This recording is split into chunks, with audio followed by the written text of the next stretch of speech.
Hello, welcome back to the Intern's Oddities from around the world, episode 19. Today, we will be discussing samurai. Now, first off, I would like to apologize. I realized that I missed a week, just wasn't really in the proper headspace, but doesn't really matter, gotta go on. So today, we will be discussing samurai or bushi, who were members of the warrior class in Japan, one of my favorite places. They were originally provincial warriors who served the Kuge and imperial court in the late 12th century, and eventually came to play a major critical role until their abolition in the late 1870s during the Meiji era. In the Heian period, powerful regional clans were relied on to put down rebellions. After power struggles, the Taira clan defeated the Minamoto clan in 1160. After the Minamoto defeated the Taira in 1185, Minamoto no Yoritomo established the Kamakura shogunate, a parallel government that did not supplant the imperial court. The warriors who served the shogunate were called Gokinin, landholding warriors whose retainers were called samurai. Gokinin were regulated by the samurai dokoro, which was an office of the Kamakura and Motomochi shogunates. The role of the samurai dokoro was to take the leadership of Gokinin, the shogun's retainers, and to be in charge of the imprisonment of criminals. During the Sengoku period, the term was vague and some samurai owned land. Others were retainers or mercenaries. Many served as retainers to lords, including daimyo. There was a great increase in the number of men who styled themselves samurai by virtue of bearing arms. During the Edo period, which was 1603 to 1868, they were mainly the stewards and chamberlains in the daimyo estates, roles they had also filled in the past. Now, during the Edo period, they came to represent a hereditary class. On the other hand, from the mid-Edo period, shonin, or townsmen, and farmers could be promoted to the samurai class by being adopted into gokinin families or by serving in daikon offices, and low-ranking samurai could be transferred to lower social classes such as shonin by changing jobs. In the 1870s, samurai families comprised 5% of the population.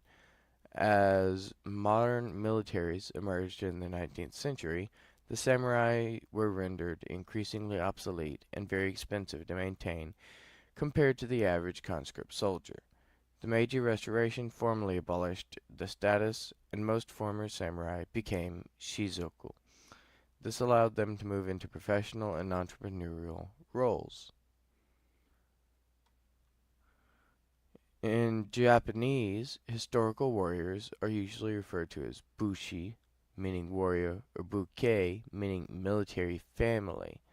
According to translator William Scott Wilson, in Chinese, the character, which was originally a verb meaning to wait upon, accompany persons in the upper ranks of society, and this is also true of the original term in Japanese.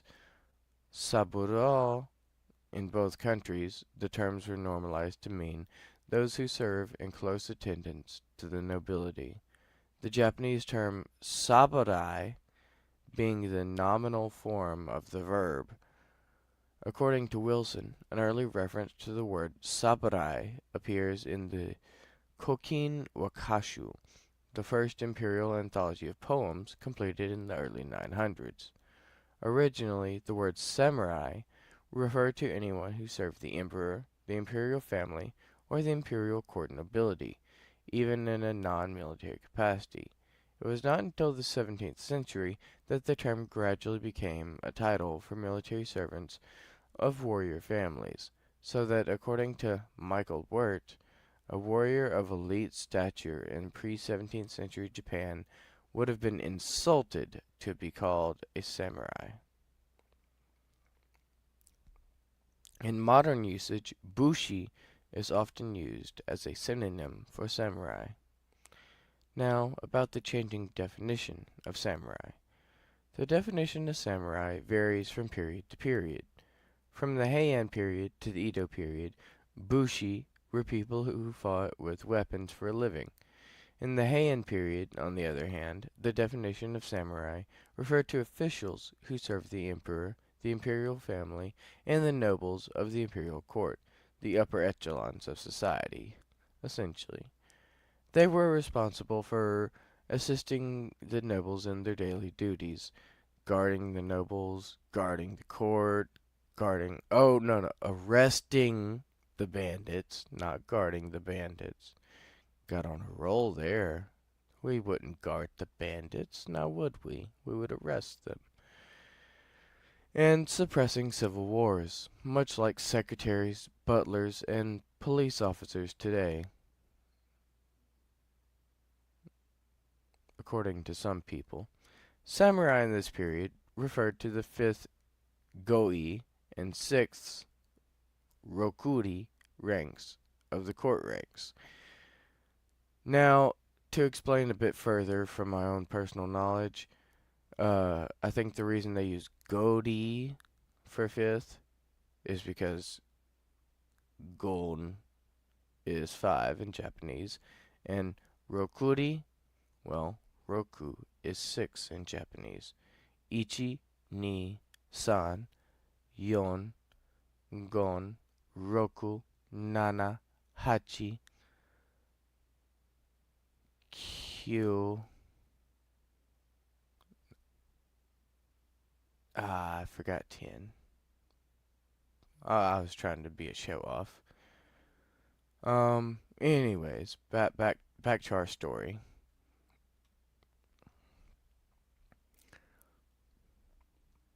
During the Kamakura period, the definition of samurai became synonymous with gokinin, which refers to bushi who owned territory and served the shogun. However, some samurai of exceptional status, high gokinin, did not serve the shogun.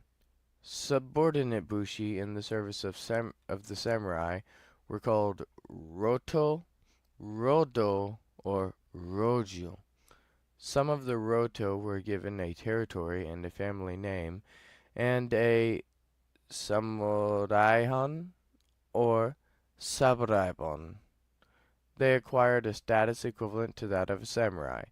In other words, a high-ranking person among the bushi was called a samurai. During the Muromachi period, as in the Kamakura period, the definition of samurai referred to high-ranking bushi in the service of the shogun. Bushi serving shugo daimyo, or feudal lords, were not considered samurai. Those who did not serve a particular lord, such as the ronin,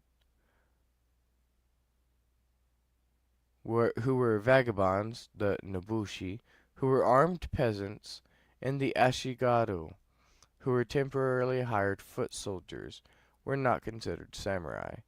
During the Sengoku period, the traditional master-servant relationship in Japanese society collapsed, and the traditional definition of samurai changed dramatically.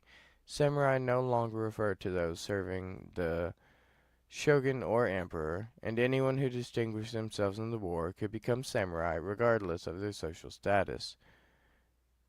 Jizimurai came from the powerful Myoshu, who owned farmland and held leadership positions in their villages, and became vassals of Sengoku daimyo. Their status was half farmer, half bushi, or samurai. On the other hand, it also referred to local bushi who did not serve the shogun or daimyo. According to Stephen Murillo, during this period the term refers to a retainer of a lord, usually the retainer of a daimyo, and that the term samurai marks social function and not class.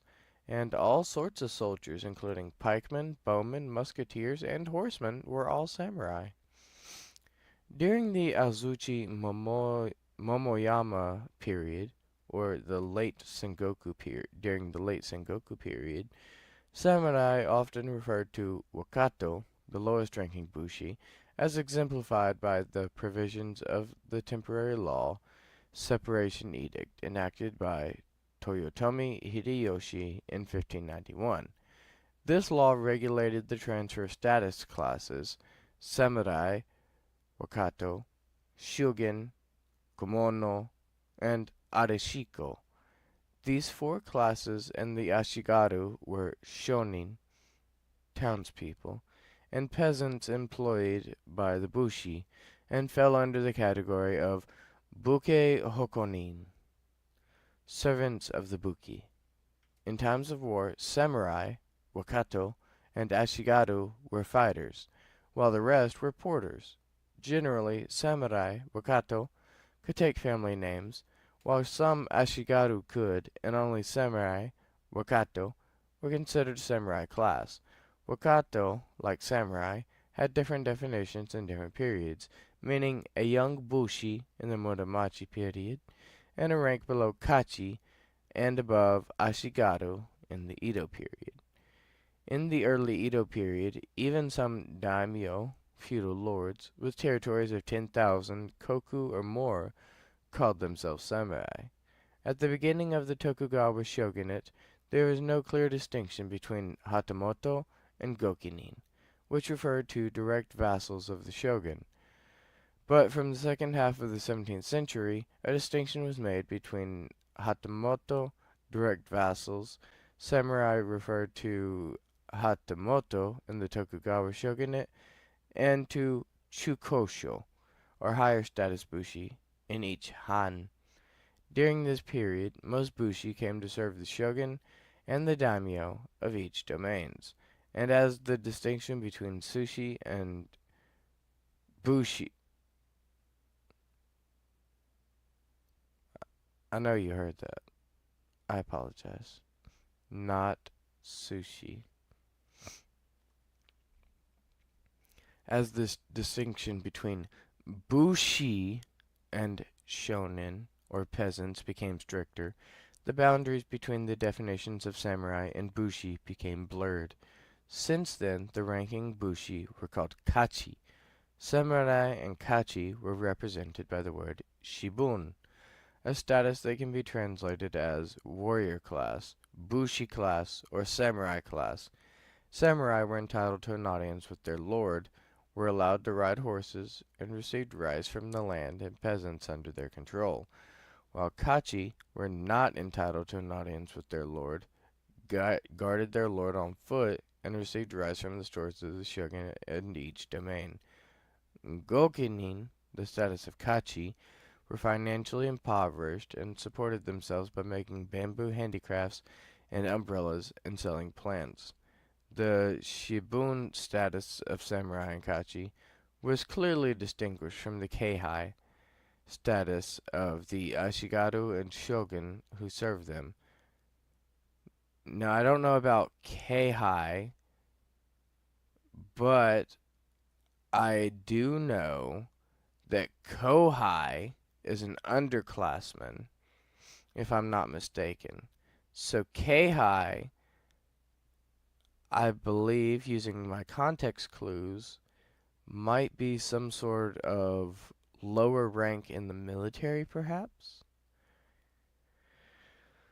So, let's continue. Who served them, but it was more difficult to rise from kachi to samurai than from ashigaru to kachi, and the status gap between samurai, who were high-ranking bushi, and kachi, who were low-ranking bushi, was quite wide. During the Edo period, samurai represented a hereditary social class defined by the right to bear arms and to hold public office, as well as high social status. From the mid-Edo period, shonen and farmers could be promoted to the samurai class by being adopted into gokinin families or by serving in daikon offices. And kachi could be transferred to lower social classes, such as shonin, by changing jobs. So that's pretty cool. I've always been a big fan of, Japanese culture and stuff like that. So I thought this would be a fun episode to do. And someone had recommended I follow a script on a previous episode, so I tried that for this one. Let me know if you liked it better, worse, or if you don't care. I'm trying, I'm here for you, so just let me know what you think. Alright, and before we get out of here, let's go ahead and do a little pop culture section. So, as far as samurai go, there is another one called a Roroni, which is a wandering swordsman. And one of my favorites, of course, was Rurouni Kenshin. It was a favorite anime of mine from childhood. And, he is basically a wandering swordsman. Like we just discussed, he was working for the daimyo, and the shogunate and all that. And he got to a point where he was basically a legendary assassin. And then he got to a point where he was like, you know what? I'm tired of being this kind of person. I want to be a better person. I want to stop, hurting everybody. So he took up a vow and he decided that he would be nice, and not just nice, but you know what I mean. Like, I'm trying to watch out for the YouTube censors, but if you get what I'm saying, he turned out he was going to put down his sword and he was never going to strike anyone down ever again. That should be an acceptable wording of how to put it. But, he decided that he would never strike anyone down again, and he would not use his sword for anything other than protecting people. Now, it was really good. I loved it when I was a kid. And he would just wander around, and he didn't really have a home necessarily. So he just kind of wandered around like a nomad, and he would protect people that needed help, like innocent civilians who were being abused by the government, that kind of stuff.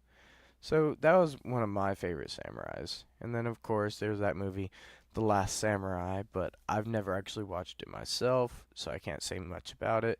I just have heard of it, and I know it's very popular. And, uh, Ghost of Tsushima, I guess that would count as the samurai, you know? Perhaps. That would probably count as a samurai. But thank you for coming to hang out with me. Let me know what you think down in the comments. And I will see you next time on the Intern's Oddities from around the world over here on This Uncanny Earth. Thank you, and I will see you next time.